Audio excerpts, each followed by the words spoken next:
Hello and welcome to Frost Over the World. Later in the programme, the charismatic, Oscar-winning wild child of Hollywood, Quentin Tarantino. The Nobel Prize-winning Iranian lawyer, Shirin Ebadi. And the thriller writer, Frederick Forsyth. But first this week, we cast back to a year ago and the war in Gaza. During the conflict, an Israeli shell fell on Gaza's Al-Fakhura school, killing more than 40 people sheltering inside. Her Highness Sheikha Mozah, the wife of the Emir of Qatar, saw the live pictures of that attack, and her response was to set up the Al-Fakhura campaign to protect and restore education in Gaza. I met her in Doha, the capital of Qatar, where her commitment to education has led to the establishment of 6 new university campuses, if that's the plural of campus, I'm not quite sure, campi anyway, 6 in recent years. It was a wide-ranging interview with a woman who has become increasingly prominent in Gulf, UNESCO and world affairs. But we started off talking about Gaza, Al-Fakhura and the ongoing effect on education in Gaza and elsewhere. In a way, it was education was one of the reasons for your reaction, the profound effect that Gaza had on you was the damage to schools and so on. That was, I mean, that really affected you strongly, didn't it? Of course, because, you know, if we talk about education as really as a power towards transformative changes, I mean, we need really to protect this power and this force. I mean, education, when we talk about education as tool for peace, as a way to teach people tolerance, as a way to build their capabilities, I see there is no reason for the facilities and the entities that offer this and provide people with what they need to be really active citizens in their societies, to be demolished and destructed. And what happened in Gaza, I think it is a crime against humanity that shocked all of us, and all of us had to react on different levels. I myself, as a special envoy for UNESCO for basic and higher education, I tried to really draw the attention and to build a sort of global response towards what happened in Gaza, and shed some lights on the unjust that was taking place in Gaza, especially on the area of education.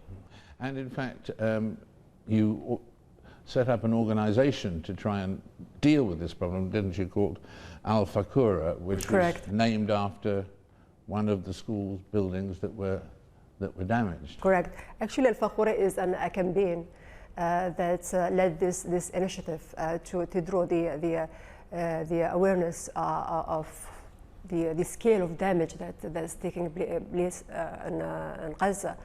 But before that, before Al-Fakhura, we were thinking for 5 years now how to protect education, how protect scholars, how protect students, how to provide them with safe and secured environment where they can go and pursue their education.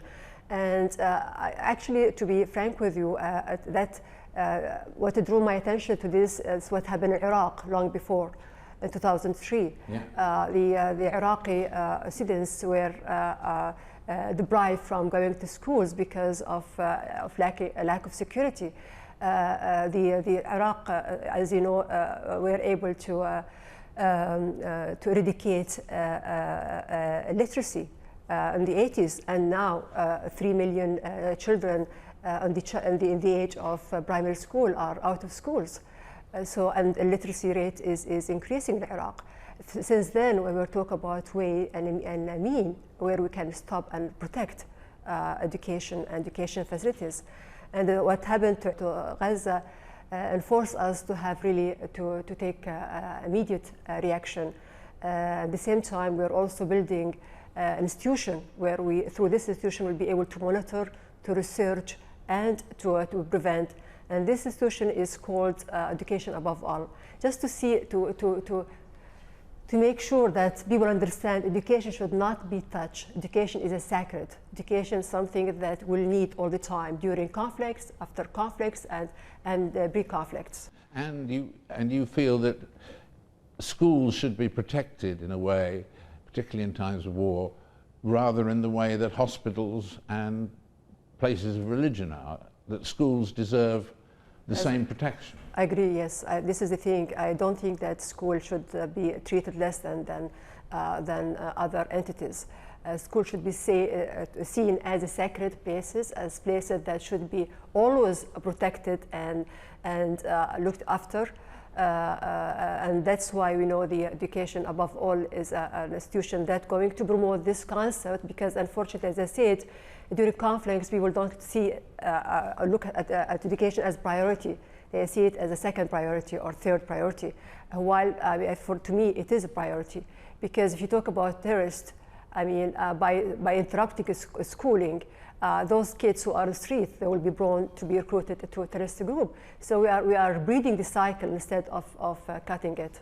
Yes, and I mean, presumably education is scarcely happening in parts of Gaza today. I mean, the schools have not been rebuilt, and unfortunately, yes. Unfortunately, even opportunities for children to go and continue their education abroad, it is not being provided.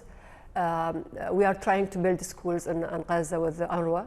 We are trying to provide the kids with their textbooks, with their especially their basic needs for education. And again, we've been faced with many obstacles through the borders and the blockades that we all know about. The problem is that the blockade is now it's not only physical blockade through border. Now they want to have blockade on the minds of the people, which is something I don't understand. I mean, political can take its course, but and politics can pursue its objective. But education should not be touched. Education should be continued under any circumstances. And you said once too that the thing is also that once people have knowledge and so on, nobody loses knowledge. Not at all, because this is something that no one can take it from you. It is within you. I mean, nobody can deprive you from knowledge. No one can really prevent you from learning.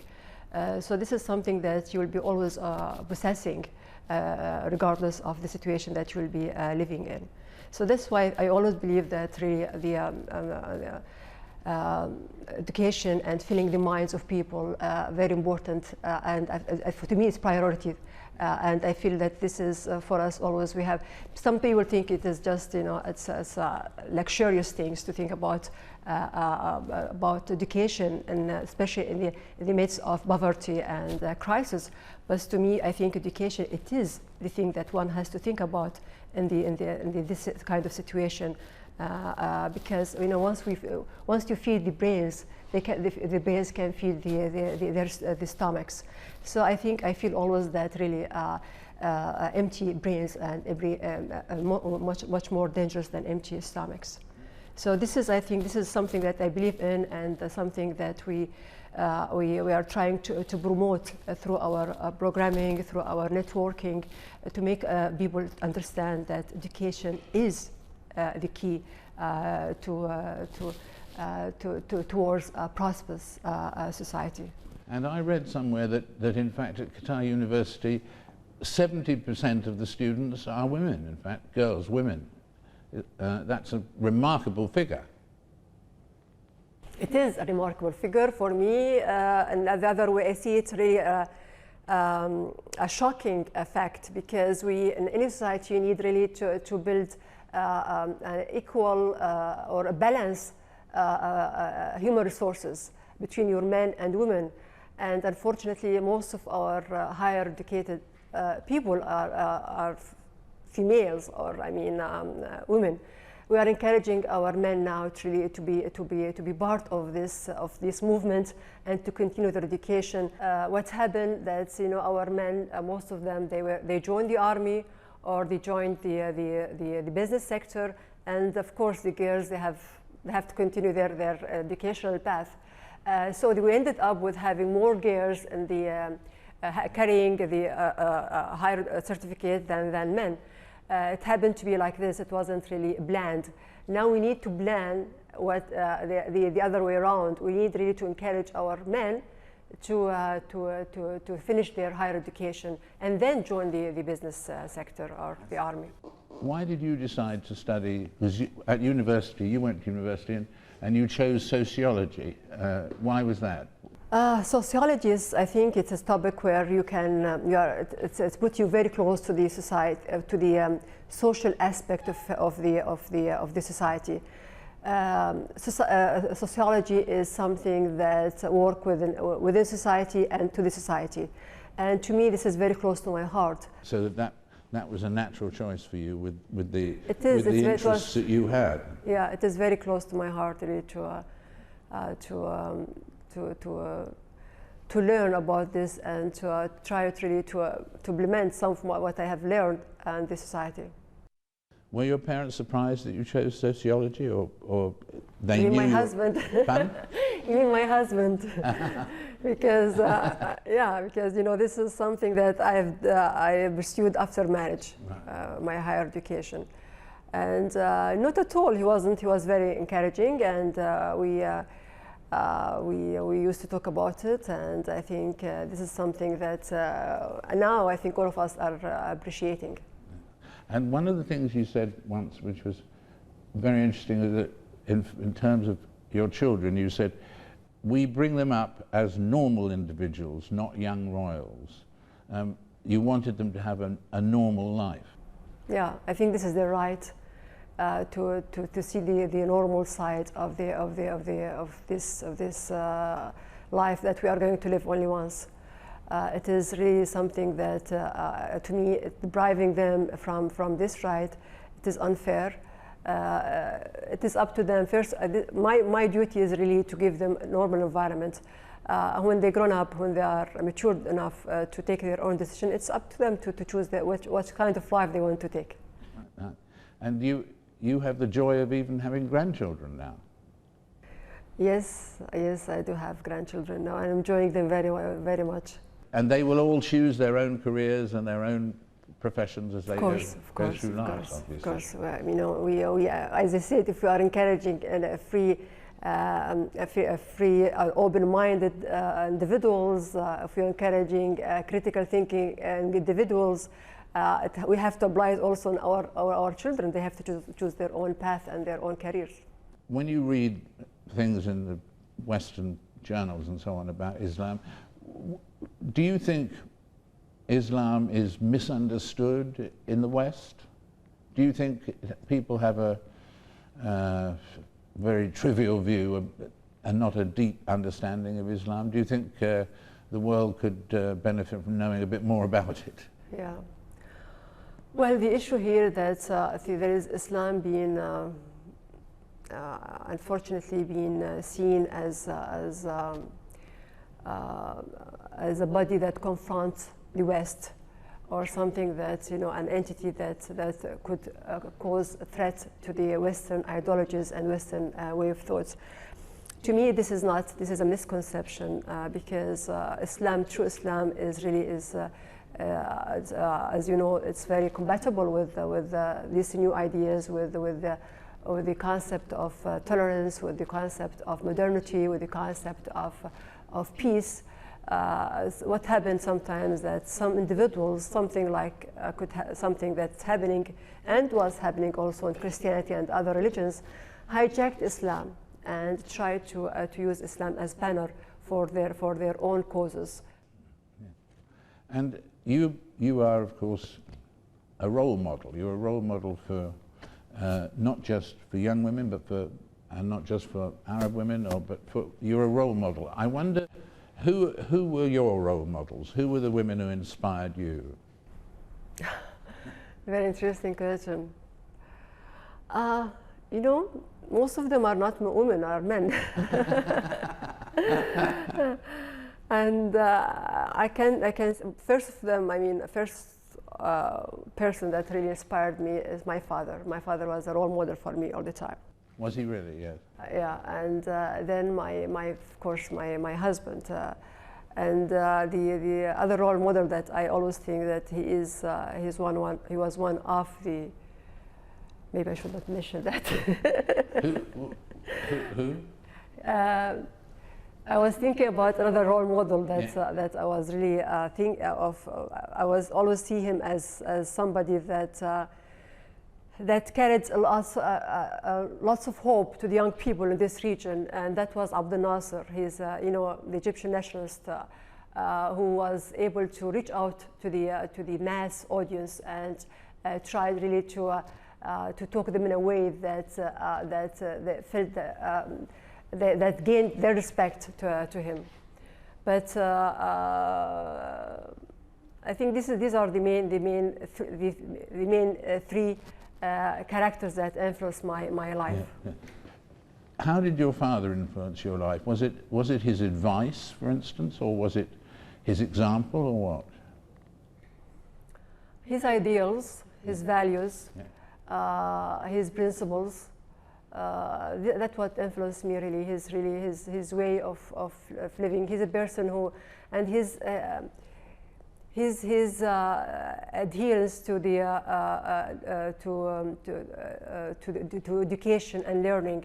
He's a person who was, who taught himself by himself, and he was looking to education as a way really to empower oneself. And through his values, I think I was inspired, and it gave me this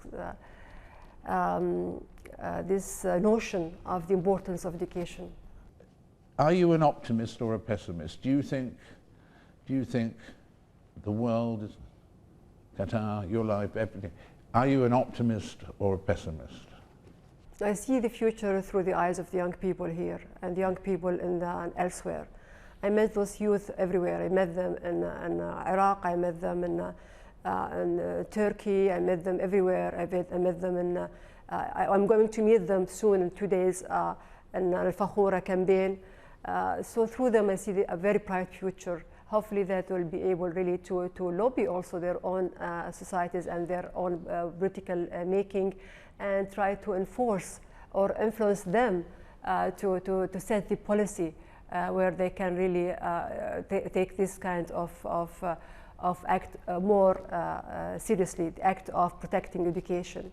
So it's because for us it's very important that all the global community come together and ensure compliance against attacking schools. And do you think that peace will come to this world, or do you think that the world is in danger of another war? You know, we've been using peace as a term for long, and I think it was overconsumed. I don't want to use the word peace again, because peace became to people now, and it's linked to the people's mind with disappointment. To me, it is enough for us to accept each other. It's enough for us to know that you exist and I exist, but let's coexist. And for me, this is more than enough. And our great thanks to Her Highness Sheikha Mozah there for that interview. Here's Frederick Forsyth after this short break.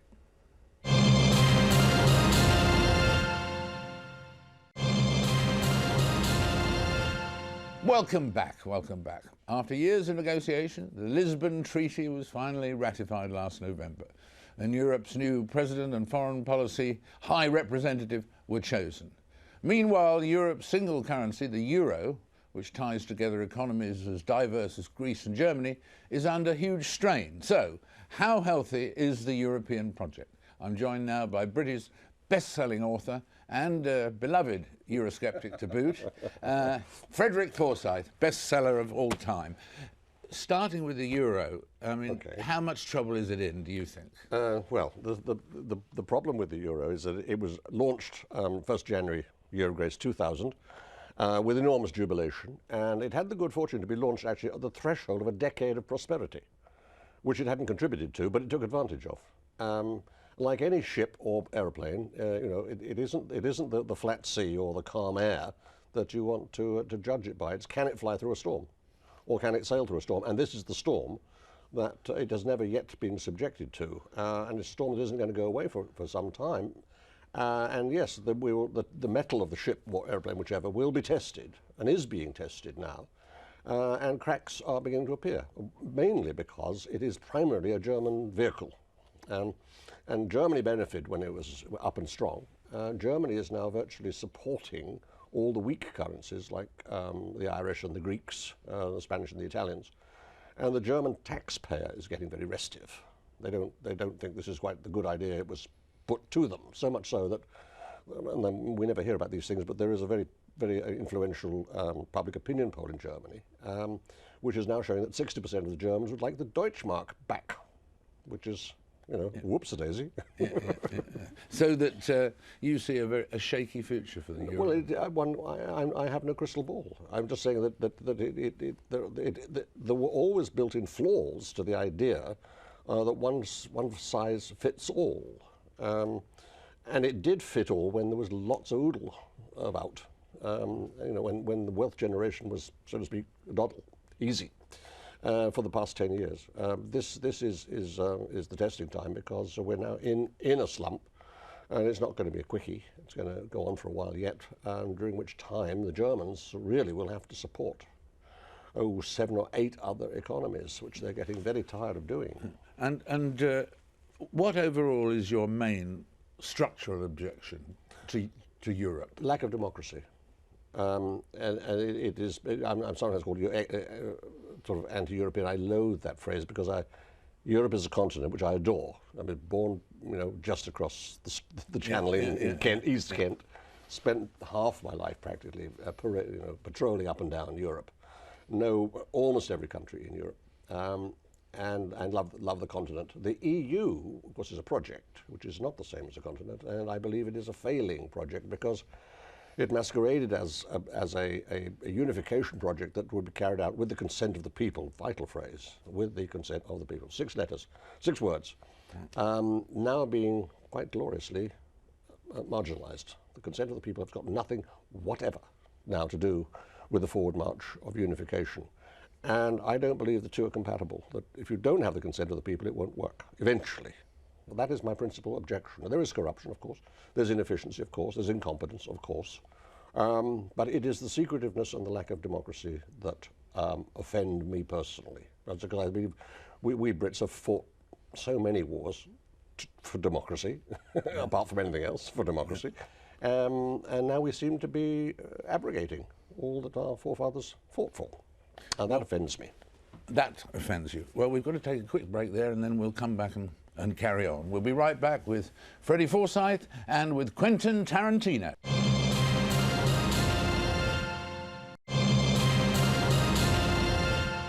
Welcome back with Freddie Forsyth and then Quentin Tarantino. Freddie, you've dealt with Europe, you've dealt with the euro, you've done all that now. Let's go on to Copenhagen. You had strong views about that at the time, and you think that global warming is overdone. I'm not certain about it being overdone, but I think that we're taking an awful lot on trust because we are being told that we have to spend not billions, trillions. And yet we now realize that some of the scientific research has been flawed. There's no question about it. It has been flawed. One thing you do not do in science is establish the end you wish to reach before you begin the inquiry. That's not science. That is not science. That's propaganda. And another thing you do not do in science is disregard all fragments of evidence that don't suit you, and only adopt those that do. And that has been done. We know that has been done because of the leaked emails. So the third thing you do not do is try and airbrush out of history things that have happened and provably have happened, like the medieval warm period, when for 250 years this quadrant of the globe was warmer than it is now, and yet there weren't any 4x4s. Your car didn't exist. No, nor did yours. Right. Nor did yours. What about Afghanistan? You did the Afghan, which did a lot of research for that novel and so on. But you're still of the feeling that Britain and US should stay. Well, Afghanistan is I think, possesses two factors which will make it quite unique.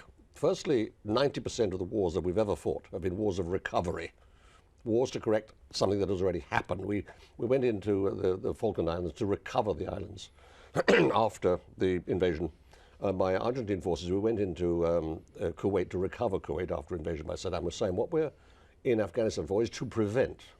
Now, wars of prevention are very hard to explain to the watching populace because it hasn't happened yet. We're really there to try and prevent the return of the Taliban and their guests, Al-Qaeda. And that is very hard to put over. The other factor, which has never occurred before, we Brits have fought abroad for 1,000 years. And up to the last 10, wherever the soldiers died and fell, they rested. They remained, which is why the entire planet is studied with British war cemeteries. Over the last 10 years, two factors, or three perhaps. One, refrigeration. Two, fast jet transports. And three, people like you, meaning that camera, are showing us day by day the coffins covered in flags, the weeping widows, the crying children, which we never saw before. We never saw them because what used to arrive was a buff envelope, and the family grieved looking at a framed picture of the lost one. But now it's all right in your sitting room, day after day after day, and of course it's having an effect on the people. So that's why I think people are saying, do we have to be there, do we have to be there? But the answer is, if we are not there, there's a very good likelihood that the Taliban would take over the country again and re-invite Al-Qaeda as their honored guests to begin practicing what they were doing, which led to 9/11. But don't forget, 9/11 wasn't the only outrage that Al-Qaeda brewed up while dwelling in Afghanistan. No, what do you think about Al-Qaeda now? You're incredibly best informed layman on the secret scene. No. But in terms of Al-Qaeda, do you think that it's weaker or stronger than it was a few years back? I would say that probably in terms of numbers and spread, it's stronger. Its leadership, its core cadres are on the run inside those mountains, strung along the border between the two countries, Afghanistan and Pakistan. But the creed, if you like, the death cult, which is Al-Qaeda, is spreading. It's spreading clearly to young people in Yemen, for example, in Somalia, and in Pakistan. It is as if that great religion, Islam, was in some kind of a civil war, because more Muslims are being killed in those bomb explosions than Jews or Christians. In fact, very often the bomb goes off in a vegetable market in Afghanistan or in Pakistan or in Iraq. There isn't a Jew or a Christian in sight. They're killing women and children, Muslim women and children. Freddie, thank you very much for being with us. We look forward to your next novel, Cobra, which is we'll be talking about in September, won't we? We might be talking about it in September. Yeah, if you get it done. Subject to your good graces. And now, Oscar-winning film director Quentin Tarantino, best known for his sharp, stylish and ultra-violent movies, from Reservoir Dogs and Pulp Fiction to Jackie Brown and Kill Bill. His latest venture is the World War II thriller Inglourious Basterds, where a band of Jewish renegades set out to seek revenge against the Nazis in occupied France. I spoke to Quentin earlier, but first, here's a clip from his latest hit.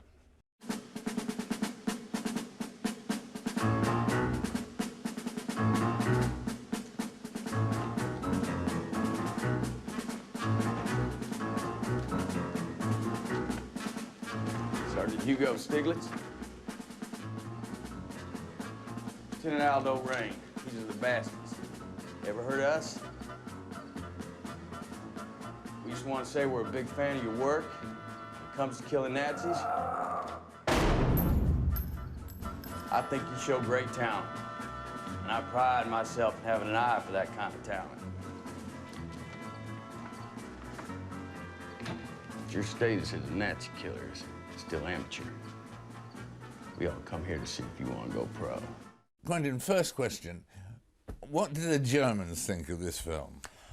God, that's actually a really good question. I had actually the two most loaded, greatest screenings that you could never really be duplicated that I ever had of this movie was the German premiere and the premiere in Israel. Oh. And they were like two different ends of the seesaw, actually. Right.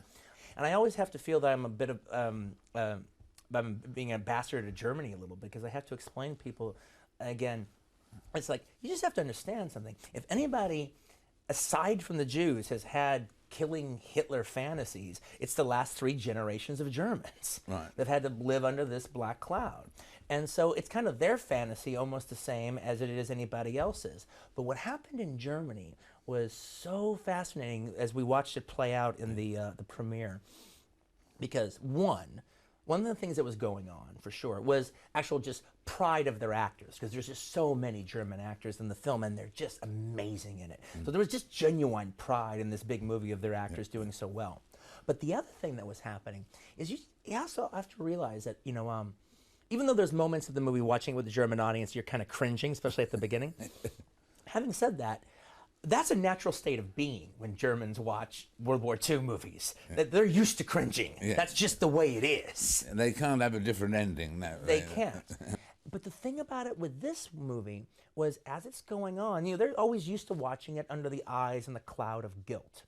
But as this movie goes on, it starts actually like engaging them in the story, and then it starts becoming funny, and it actually gets funnier as it goes on. And all of a sudden now they're not thinking about guilt. They're actually involved in the story. And now they're laughing, completely guilt-free. They're actually, oh, I'm actually watching a World War II movie, and I'm allowed to laugh.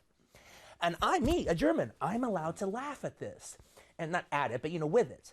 And it was a liberating experience. You could feel the liberation of the audience watching the film. They were responding completely differently than they ever could have imagined when they walked into the theater, and it was incredible. And the Israeli audience? Well, the Israeli audience was different insofar as, you know, the whole opening chapter that played really heavy with them, because, you know, if you're watching a film in Israel, you know, you literally are watching a film with almost everybody as offspring of a survivor. So when the people are killed underneath the floorboards, that was devastating to the audience. And normally in other audiences, when we cut to Brad doing the introduction speech to the bastards, there's more laughs there. Well, they were still traumatized about it. It wasn't until like about halfway into that next scene that they actually started laughing. But the thing that was wild was the way I do the whole big climax and the fire and everything at the end. It's a cathartic moment, but I'm not really setting it up for applause. It's not like Rocky beating Apollo Creed. It's more like when the whole sequence is over, you're like, whoa, but not like, yay! Yeah. But when in the scene, it's, you hear Shoshana's voice say, and this is the face of Jewish vengeance. There was this scream out in the theater of applause and just screams. But it wasn't like moviegoers applauding Indiana Jones. There was blood in those screams. There was violence in the air when they screamed. It was vaguely disturbing, and that's not me judging them. It's just like it was violent. Yeah, that's absolutely fantastic. Of course, one of the things that everybody is fascinated about the film is the misspellings in the title, and I was wondering whether that was in fact your message of encouragement to fellow dyslexics, that you can reach the top even though you're dyslexic and can't spell the title. Well, look, I can spell it. I've had this idea in my mind for 10 years. If when I finished it, if I wanted to spell it right, I could have. I don't mind that interpretation, though. To tell you the truth, it's just an artistic touch. If I were to really describe it, I kind of take the piss out of it, and I might as well not done it in the first place. Let's just call it a Basquiat touch to the piece. Absolutely. Was dyslexia tough to overcome? I mean, as a writer, as well as, of course, a director, it must have been an important stage for you to overcome that. Well, it was more like, it's more just about the fact that, well, it in a weird way, it ended up kind of liberating me. Mm-hmm.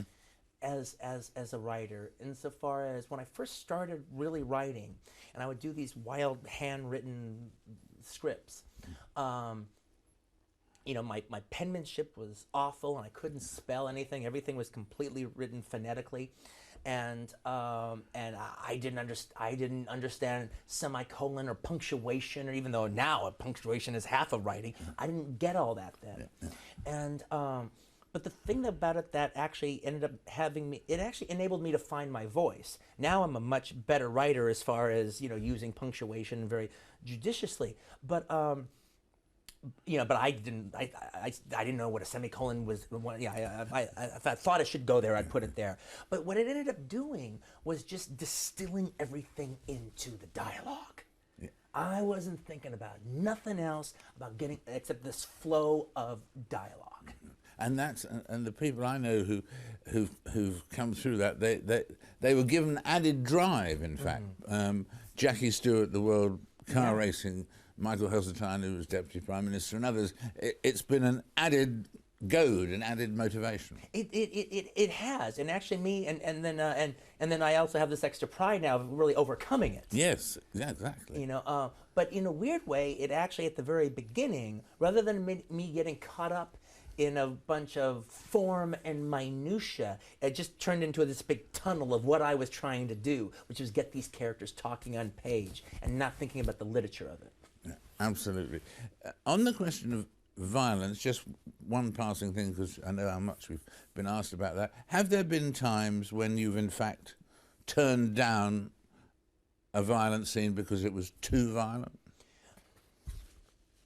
You know, no, because basically those violent scenes, they don't come in the abstract. It's not like, oh, wouldn't it be great if I did this or I did that or I did the other thing, even though I'm sure that's how most people think I do it.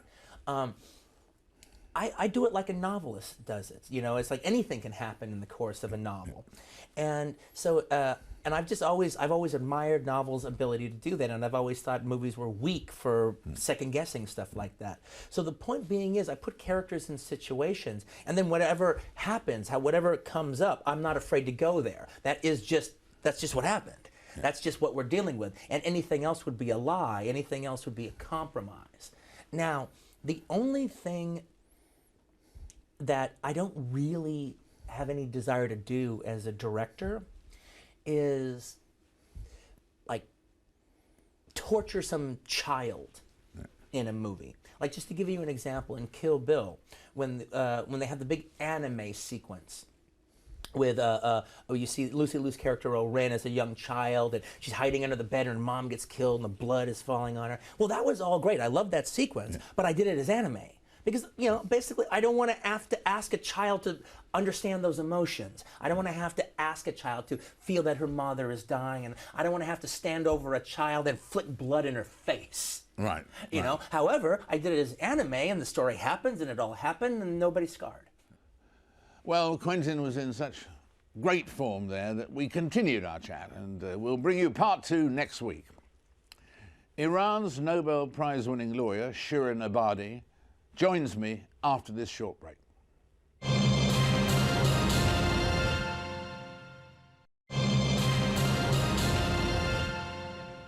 Welcome back, welcome back. Since the presidential elections last June, there's been increasing violence on the streets of Iran. A ban on Western media and attacks on government opponents. One of the victims of the government crackdown has been the human rights lawyer and winner of the Nobel Peace Prize, Dr. Shirin Ebadi. For over a decade, Dr. Ebadi has endured threats to her own life and the security of her family. In Iran, her sister has been arrested, and Dr. Ebadi's Nobel Peace Prize was forcibly confiscated. Dr. Ebadi is with us now, and the first thing to say is that just minutes before we started this interview, you got amazing news from Tehran. Do tell us about it. The Iranian government had taken my sister as a hostage because they thought that through such actions they could silence me. They kept her in the prison for 3 weeks under severe conditions. But when they realized their action has yielded no results and they cannot silence me, they released her. That is a great joy to you, obviously, isn't it? But I mean, it raises two things. the point about why was she arrested, which, as you said, is to put pressure on you, and why she was released. I mean, it's surprising, actually. I mean, it's that 3 weeks, and they've given up the attempt to put this pressure on you. That's rather a surprise as well as a triumph, isn't it? The level of international pressure as well as public opinion in Iran was to the degree that made them realize that they cannot keep an innocent person in the prison for much longer. And I mean, they have sort of targeted you in the past, haven't they? I read that you actually came across and saw your own death warrant in the year 2000. Is that correct? بله من موقع خوندن یک پرونده Yes, while I was reading a murder file, the murder file of Daryush and Parvane Furuhar, who had been murdered at the hands of the agents of the Ministry of Intelligence, I came across a document in which the Minister of Intelligence at the time had issued the order for my assassination. But fortunately, this order was revoked by President Khatami, the president at that time, and the murders were stopped. به دستور آقای خاتمی این قتل‌ها متوقف شد.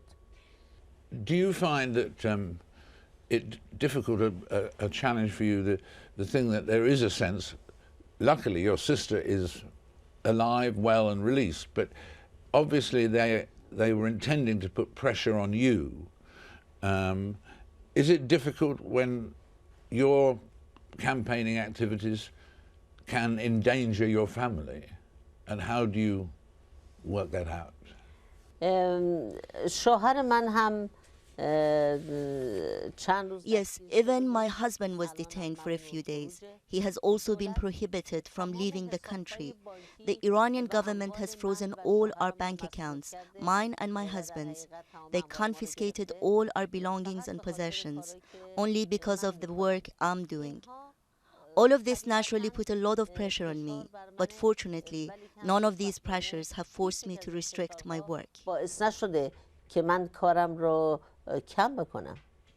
And at the moment, after June, when there were the riots and so on, people thought that the protests would probably die away. But in fact, if anything, they seem to be more vigorous, the protests today, than they were then. I mean, who's in control in Iran? طبق قانون اساسی قدرت دست According to the constitutions, it is the supreme leader who holds all the power. The supreme leader supports the president, and the revolutionary guards are also at their disposal. But the people's movements over the past few months proved that the basis of public support for the current regime of Iran have been weakened. And in fact, the regime is becoming weaker and weaker every day. حکومت در حقیقت داره روز به روز ضعیف‌تر میشه. And looking ahead, what would you say is a reasonable date for when you could hope that Iran will once more be a democracy? How long will that take, do you think? من میدونم که این اتفاق حتما خواهد افتاد. I believe that it will happen. But as to when it will happen, that will depend on a number of changeable factors, including the situation with Iran's neighboring countries, Iran's international relations, its relations with America, the decisions made at the United Nations, and Iran's relations with China and Russia. These are all changeable factors that can determine the time and how soon or how long it will take for democracy to arrive in Iran. But what I am convinced of is that Iran is treading on the path of democracy. Dr. Ebadi, thank you.